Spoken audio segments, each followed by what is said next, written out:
Temperature is a feature of materials that we can sense, we can feel, we can measure. And so we're going to answer this question, what is temperature? You may have had a chemistry class or a physical science class sometime in the past. Think back to that class, whether it was in high school or middle school. Think about what you learned about temperature and answer this question to yourself. What is the difference between the molecules in the hot water and the cold water? Well, in the hot water, we can see in this image that the molecules are a little bit farther apart. Okay, first of all, that's what we can see from the image. What we cannot see from the image is that these molecules are moving faster. These are all water molecules.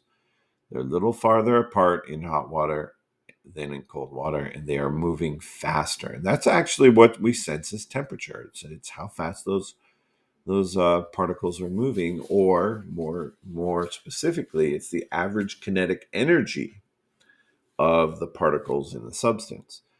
Based on based on information in the images of cold and hot water, describe what happens to molecules as heat is added to the system.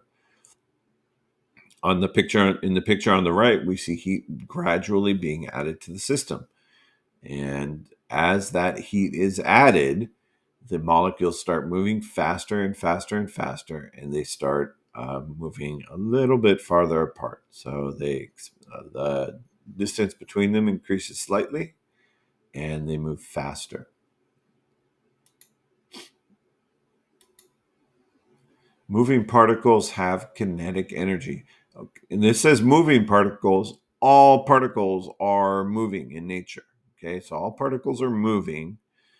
They might just be vibrating back and forth, but they're all moving.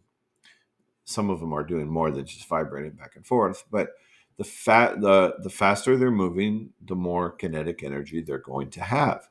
The internal kinetic energy of those molecules is described as thermal energy. So, how fast they're moving, that's the thermal energy. The thermal energy is related to the motion and therefore the kinetic energy of the object's atoms or molecules. As you learn about more types of energy, you're going to find that they really break down to being different forms of kinetic and potential energy.